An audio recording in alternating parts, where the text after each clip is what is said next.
도쿄에 땅을 팔면 미국 전체를 살 수 있다고 그때 얘기가 나왔었어요. 그 정도로 도쿄 땅에 버블이 어마어마하게 심했습니다. 그리고 우리나라가 2009년부터 14년, 15년까지 쭉 하락을 했단 말이에요. 일본하고 이때까지만 봐도 딱 보면 일본하고 20년 차이를 두고 거의 동일한 움직임을, 비슷한 움직임을 보이고 있던 거예요. 사람들이 이런 판단을 똑같네? 같을 수 있지만 이게 과정이 다르면 나중에 시간이 흘러가면 결과가 이제 달라지는 구간이 생길 것이다.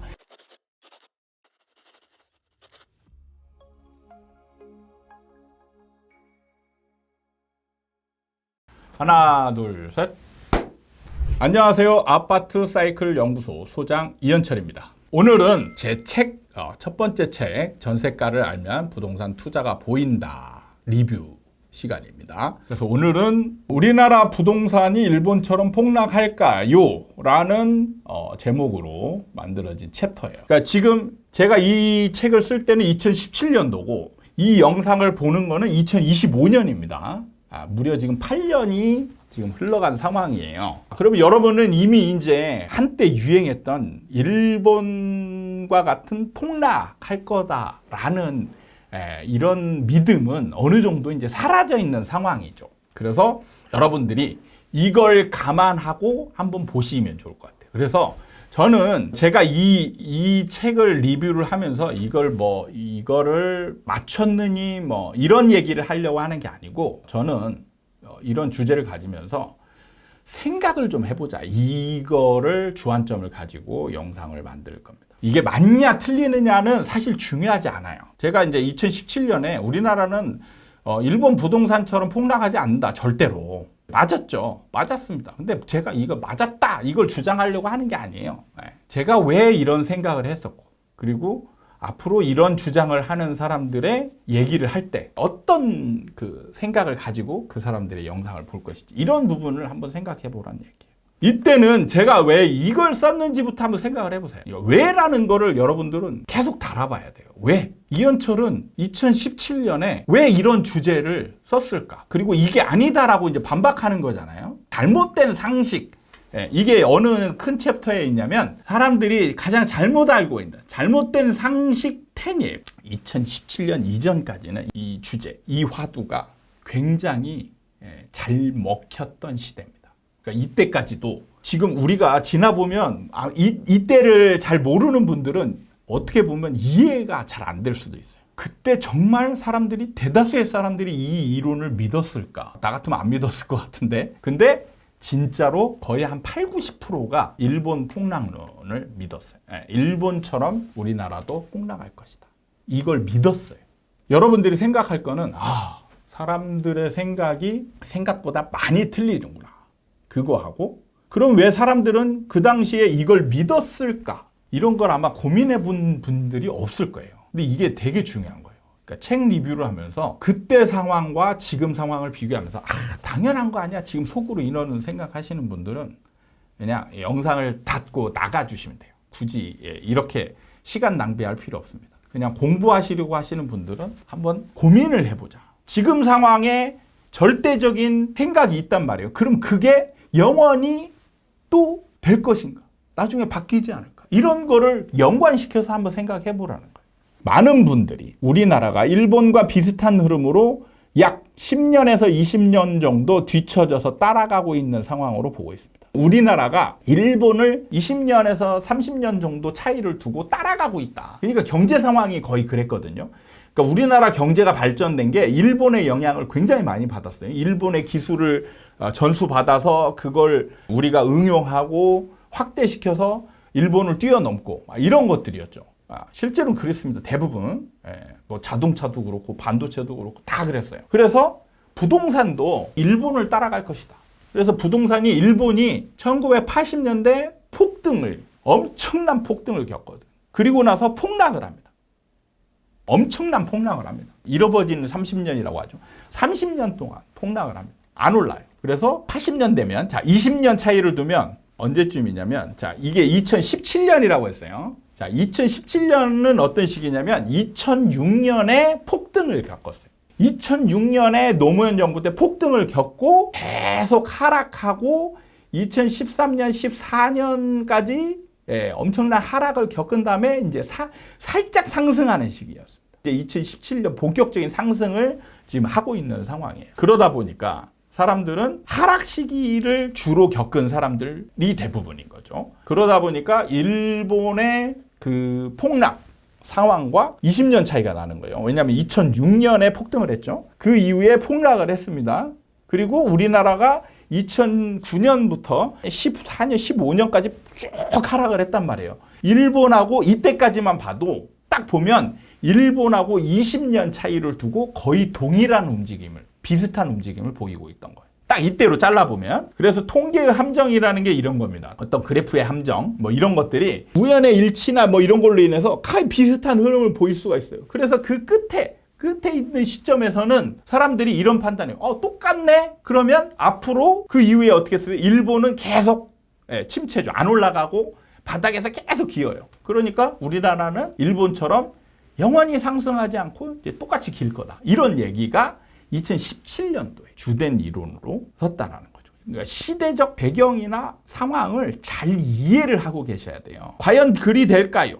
제가 이렇게 그 의문을 던지고, 그리고 현재 일본 부동산 경기는 어떤 상황일까요? 중요한 것은 현상이 같다 다르다를 논하기 전에 왜 그렇게 되어야 되었냐를 알아야 됩니다 라고 얘기하고 있어요. 그래서 일본 부동산을, 자 여기서 제가 이제 첫 번째 생각해 볼 부분을 던지는데, 우리나라 부동산이 일본과 같은 과정을 겪으면서 가고 있는지를 파악을 해야 된다. 그러니까 결과만, 많은 사람들이, 전문가들이 그래요. 결과만 가지고 얘기해. 과정을 봐야 된다라고 제가 얘기를 하고 있어요. 그래서 단순히 일본이 선진국이고 바로 이웃나라고 같은 동양 사람이다 라고 해서 같은 과정과 결과를 나타낼 것이라고 판단해서는 엄청난 오류에 빠질 가능성이 있다라고 얘기를 하고 있습니다. 그래서 제일 먼저 여러분들이 한번 생각해 봐야 될 게, 지금도 여러분들은 일본이 어떤 과정을 거쳐서 폭락을 했고 어떻게 잃어버린 30년을 지금 가진지, 그리고 빈집 얘기 나오잖아요. 일본의 1000만 채의 빈집. 그럼 1000만 채의 빈집이 어떻게 생겼는지, 이 얘기를, 궁금함을 가지고 있어야 돼요. 그래서 우리나라가 그 과정과 동일하게 갈 것이냐 아니면 다르게 갈 것이냐. 그래서 다르게 갈 것이라면 나중에 언젠가는 상황이 지금은 우연히 같을 수 있지만 이게 과정이 다르면 나중에 시간이 흘러가면 결과가 이제 달라지는 구간이 생길 것이다. 이걸 예상을 해야 되는 거예요. 그래서 지금의 우리나라 부동산 시장이 일본의 버블 붕괴 직전의 상황과 거의 일치한다라고 보는 분들이 많은데 실제로는 그렇지 않다. 일본은 1980년대 말 부동산, 주식 등이 단기간 안에 2, 3배 정도 폭등했다. 2, 3배라고 얘기를 했지만 실제로는 그렇지 않아요. 더 많이. 거의 좀 많게는 10배 가까이, 부동산이 10배 가까이 폭등을 했습니다. 그래서 그 어떤 얘기가 있었냐면, 도쿄의 땅을 팔잖아요. 도쿄의 땅을 팔면 미국 전체를 살 수 있다고 얘기가 그때 얘기가 나왔었어요. 그 정도로 도쿄 땅에 버블이 어마어마하게 심했습니다. 그러니까 10배가 넘었다는 얘기죠. 이때 일본은 대출이 무분별하게 이루어졌어요. 그러니까 이때 당시에 그 일본은 부동산 담보대출을 하잖아요. 담보대출이 120%까지 해줬습니다. 그러니까 예를 들어 지금 땅값이 10억이다. 그러면 12억을 대출을 해줬어요. 우리나라랑 다르죠. 우리나라는 지금 10억이면 대출 얼마 해줘요? 5억에서 6억밖에 안 해줍니다. 상황이 다른 거예요. 일본의 경제 상황이 수출 주도형 경제였는데 엔화 가치가 올라서 경쟁력이 많이 없어져서 나중에 수출에 엄청난 타격을 입게 됩니다. 그래서 정책적으로 나타난 것이 소위 말하는 마이너스 금리 금융 정책이에요. 일본은 엄청난 규모의 재정 지출을 단행하고 돈은 넘쳐났습니다. 그리고 그게 사실 원래는 정부가 돈을 지출한 게 경제 쪽으로, 그러니까 제조나 생산 쪽으로 가길 바라고 대출을 해줬는데 이게 기업으로 간 게 아니고 부동산과 주식 쪽으로 가버렸어요. 자, 여기서 보면 돈이 넘쳐난다라고 해서 모든 자산의 가격이 올라가는 게 아니라는 거예요. 어느 한쪽으로 쏠리면 그 쏠리는 자산만 올라가지 나머지 쏠리지 않는 자산은 또 오히려 안 오른다는 거예요. 그러니까 일본의 경제 상황, 이때 경제 상황을 보면 돈이 넘쳐났어요. 넘쳐나면 우리는 유동성 얘기를 하면서 모든 자산이 같이 다 오를 것처럼 얘기하잖아요. 사실 그러지 않아요. 몰리는 쪽이 있습니다. 그 결과로 미국 주식과 부동산은 폭등했어요. 거품이 잔뜩 끼게 된 겁니다. 실물 경제를 바탕으로 성장한 것이 아닌 돈을 찍어냄으로 인해서 발생한 예상치 못했던 상황이 벌어졌다는 거예요. 정부는 돈을 풀면서 실물 경제 쪽으로 가길 바랬는데 정작 돈이 몰린 것은 경제에 아무런 도움이 못 되는 부동산과 주식이었다는 거죠. 그리고 정부는 나중에 한참 폭등하고 난 뒤에 조정의 필요성을 깨닫게 돼요. 그런 상태에서 금리를 올리고 시중에 풀린 돈을 회수하라고 이제 정책을 쓰게 됩니다. 대출로 올라간 부동산, 주식과 부동산이에요. 그때 당시에 정확한 상황을 얘기하자면 부동산 가격이 계속 오르니까 은행은 돈을 120%를 빌려줘도 회수할 수 있었어요. 왜? 보통 빌려주면 뭐 1년 이렇게 아니잖아요. 뭐 10년 만기, 20년 만기 이러잖아요. 그러면 10년이 지나 있으면 부동산 가치가 예를 들어 10억대 빌려줬잖아요. 10억, 12억을 빌려줬어요. 그래서 5년 뒤에 봤더니 얘가 30억이 되어 있는 거예요. 그러니까 30억짜리 부동산에 지금 대출이 12억밖에 안 가 있는 거예요. 그러니까 은행 입장에서는 돈을 덜 빌려주는 게 바보가 된 거죠. 이때 당시에는. 그래서 다 그냥 이런 버블 상태에 그 모든 사람이 그냥 빠져 있는 거예요. 왜냐하면 결과가 다 그걸 만들어내버리니 이게 좀 불안하지 않을까? 은행 입장에서는 그랬겠죠. 처음에는 좀 불안하니까 100%만 아니 80%만 빌려줘. 그래서 나중에 봤더니 150% 빌려준 은행보다 수익이 현저하게 적은 거예요. 왜? 150% 빌려준 은행은 빌려주고 이자 받고 막 하잖아요. 그래서 그걸로 돈을 버는데 벌었죠. 근데 돈을 적게 빌려줘서 보수적으로 간 은행은 이자도 적게 받고 그러니까 수익이 적을 수밖에 없는 거죠. 그러니까 이런 현상이 계속 반복되면 은행이나 이런 데들이 보수적으로 빌려주려고 한번 위험하지 않을까요? 그러면 어떤 말이 나오죠? 미치냐 너는. 지금 상황이 어떤데? 그럼 위에 있는 경영자가 뭐라겠죠? 150% 빌려줘! 막 이렇게 되는 거죠. 그럼 결과적으로 얼마 동안은 다 이득만 보는 상황이 생기는 거예요. 그러면 대출 벌어서 은행도 벌고 그걸 빌려서 땅을 산 사람도 벌고 계속 미친 듯이 이게 반복되는 겁니다. 수년 동안. 그래서 오르고. 근데 정부는 이때 뭘 했냐? 손 놓고 있었어요.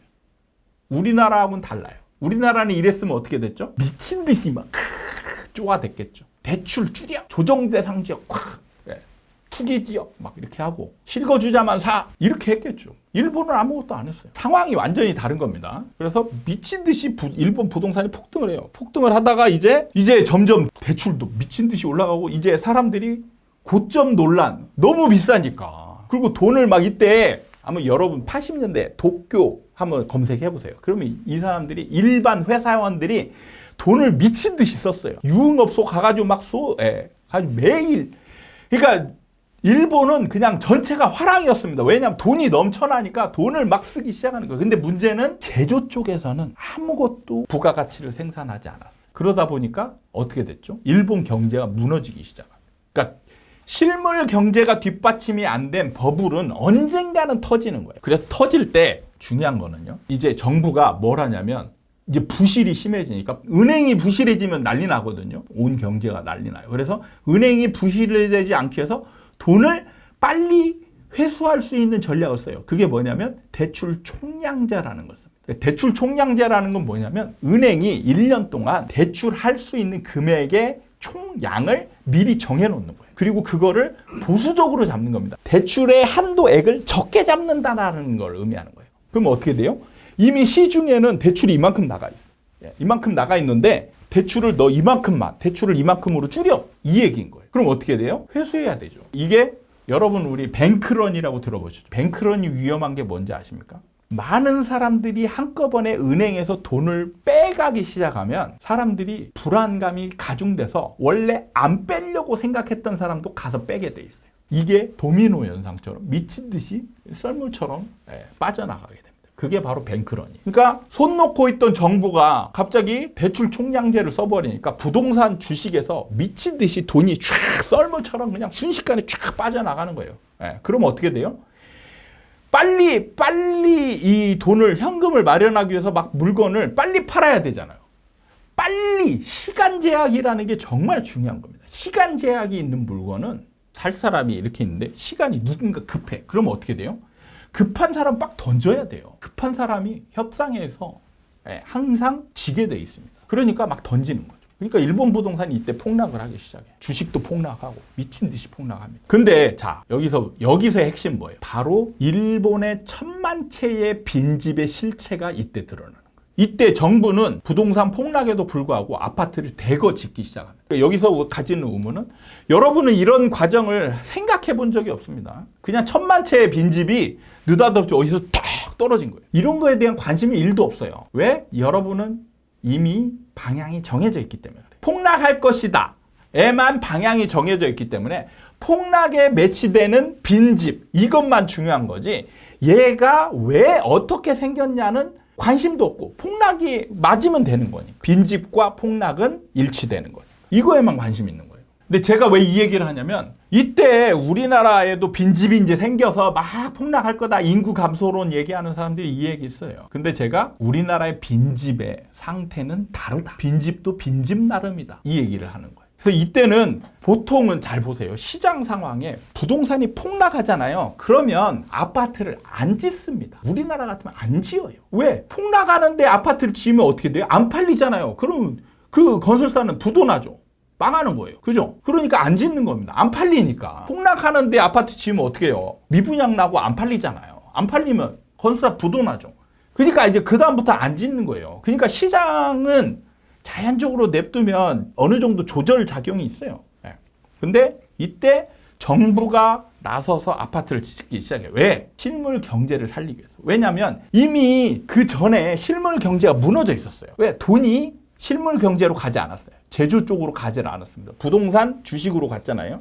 그럼 여기에서 회사원들이 일을 하지 않아요. 돈이 많으니까 일을 하지 않아요. 그러니까 실물 경제는 사실 살릴 방법이 없어요. 돈을 쏟아부어도 사람들이 부동산 가치 하락에도 이 사람의 마음이나 행동이 바로 바뀌는 게 아니에요. 그래서 정부가 어떤 방법을 썼냐? 실물 경제, 제조 쪽으로 돈을 쏟아 부어봤자 소용이 없으니까 이거를 바로 효과가 날 수 있는 방법이 어디예요? 바로 SOC, 부동산 쪽입니다. 우리나라도 경기를 살리고자 할 때 정부가 돈을 쓰잖아요. 그러면 제일 먼저 쓰는 데가 어딘지 아세요? SOC. 도로를 닦고 막 이런 건설 쪽에 쓰는 거예요. 이게 바로 거기서 지으면서 거기에서 인부들이 돈을 벌고 이게 그 사람들이 돈을 쓰고 그래서 돈이 도는 거예요. 이걸 노리는 거예요. 그래서 부동산 쪽에 재정 지출을 계속 해야 하는 거예요. 이게 가장 단기적으로 효과를 낼 수 있기 때문에. 그러다 보니까 부동산 가격은 대폭락하는데 이때 부동산을 계속 지었어요. 그러니까 나중에 빈집이 갑자기 넘쳐날 수밖에 없는 거예요. 일본의 부동산 그리고 경제가 무너지는 과정입니다. 이거를 여러분들이 좀 한번 생각해보고 알아야 돼요. 그러니까 저도 사실 이거를 오래전이라 일본 80년대 상황을 자세하게 기술한 사실 책이나 이런 것들이 많지는 않아요. 여러분들이 관심 있으면 이현철이 얘기하는 게 정확히 맞아? 저도 이제 막 찾아서 저기를 한 거예요. 그랬을 때 나름대로 저도 합리적인 의심을 가지고 실질적인 상황을 찾아보자 해서 이제 넘기기 때문에 여러분들도 한번 찾아보시길 바라겠습니다. 그리고 일본이 우리나라가 다른 점은 부동산 때문에 발생한 가계대출이 비슷한 비중을 차지하고 있다고는 하나 성격이 매우 다르다. 그래서 제가 우리나라 같은 경우 우리나라 대출은 일본과 다르게 관리가 그러니까 일본 80년대 일본은 부동산 대출, 주식 대출 이쪽이 관리가 안 됐어요. 그냥 무분별하게 이루어졌습니다. 세상에서 어떤 이런 폭등 상황을 경험한 적이 없기 때문에 위험 구간을 알려줄 수 있는 사람이 전무했어요. 그러니까 오르는 상황이 반복되면 아무리 위험하다 외쳐봤자 소용이 없게 되는 거예요. 왜냐하면 계속 올라가니까. 근데 우리나라는 일본이라는 이웃 나라를 간접 경험했습니다. 그래서 노무현 정부 때 어땠어요? 그러니까 노무현 정부 때 폭등과 일본의 1980년대 폭등은 차원이 다릅니다. 그걸 똑같다라고 생각하시면 절대 안 됩니다. 우리나라가 노무현 정부 때 규제 정책을 어마어마하게 내놓습니다. 그러다 보니까 상승이 어느 정도 제한돼요. 그리고 하락하죠. 그리고 가계부채 관리가 어느 정도 됐습니다. 그때 당시에 대출 규제가 어떻게 들어갔대? DTI, LTV 뭐 이런 규제가 총량적으로 들어갑니다. 일본처럼 막 120%, 130%, 200% 이렇게 대출해주지 않았어요. 그러니까 부동산 가격의 30% 40%밖에 대출이 안 나가는 거예요. 적정선을 지키고 있다는 거예요. 그래서 우리나라는 일본처럼의 대폭락은 있을 수가 없는 거죠. 이자 상환 능력이 충분히 고려되고, 그래서 외부 충격이 엄청난 IMF급 외부 충격이 오지 않는 이상, 그리고 이게 와도 그때 당시에 버틸 수 있어요. 왜냐하면 이미 IMF를 겪은 사람이, 겪은 정부는 항상 이제 대비를 하는 겁니다. 그러니까 우리나라에서 IMF가 충격이 컸던 거는 그 전에 IMF를 맞아본 적이 없기 때문에 대비가 안 돼서 충격이 컸던 거예요. 근데 2008년도에 리먼 브러더스 사태를 겪을 때 IMF급 위기가 오지 않았어요. 왜? 겪었기 때문에 어느 정도 대비가 되어 있는 겁니다. 그래서 중요한 거는 폭락을 맞더라도 우리나라 부동산 시장은 정부의 과도한 개입 없이 시장이 스스로 자정되기 때문에 일본처럼 불황이 없는 것이 특징이다. 그래서 부동산 폭락이 일어나면 시장에서 부동산을 구입할 수요. 그러니까 우리나라가 정부 개입을 많이 하는데 상승장 때 개입을 많이 해요. 그러다가 하락장 때는 개입을 안 합니다. 별로 안 해요. 그러니까 하락장 때 일본이 빈집이 많이 생겼던 거는 하락장 때 아파트를 막 지었어요. 지으라고 막 했어요. 강요를 한 거야. 그러다니까 빈집이 많이 생겼던 거고, 우리나라 같은 경우는 하락장 때 집을 많이 짓다가 안 팔리네? 그러면 스스로 멈춰요. 그래서 적당한 수준에서 그게 조절이 되는 거예요. 그래서 아파트 공급이 줄어들게 되고, 그동안에 우리가 IMF와 2008년도 외환금융위 위기를 그때 우리가 폭락을 겪었지만 일본의 대폭락은 없었다는 거죠.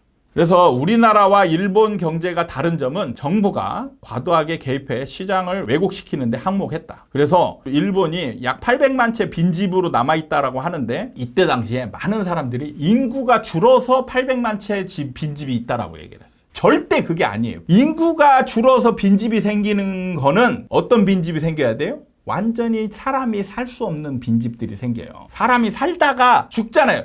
그러니까 인구가 없어지는 건 자연스럽게 어느 층에서 빈집이 생기냐면 노인층에서 생기는 거예요. 자, 우리나라를 보세요. 우리나라의 빈집은 어디에 있어요? 시골에 있습니다. 대부분. 시골에 노인들이 살다가 돌아가십니다. 그러면 상속을 받겠죠? 그러면 우리가 이걸 상속 재산 처분할 수 있습니까? 대부분 처분을 못해요. 왜 못해요? 복잡해요. 그리고 안 팔리거든. 그냥 냅둬요. 그냥 여기는 집이 아니고 땅이다. 그냥 냅둡니다. 그래서 빈집들이 인구가 줄어서 나오는 자연스러운 빈집은 다 헌집이에요. 상황이 다른 거예요. 근데 우리는 맨날 그냥 아무런 생각도 안 하고 빈집. 그러면 그냥 인구가 줄어서 그렇다. 그러면은 그럴듯해요. 그럴듯한데 의심을 가지 않는다. 전문가들도 그때 다 이렇게 그냥 믿었어요. 저도 사실은 믿었었습니다. 저도 한때는 일본 폭락론을 믿었던 사람이에요. 근데 제가 현장에서 일하면서 그게 아닌데? 상황이 다른데? 그러면서 이제 의심을 갖기 시작하고, 그러면서 한번 검증을 해보는 거죠. 검증을 하고 연구를 해보는 거예요. 그랬더니 이게 좀 상황이 많이 다르구나. 일본의 빈집과 우리나라의 빈집은 차원이 다릅니다. 제가 아담 스미스의 보이지 않는 손을 이때 얘기를 하는데, 우리나라 같은 경우는 너무 과도하게 막 개입하지 않아요.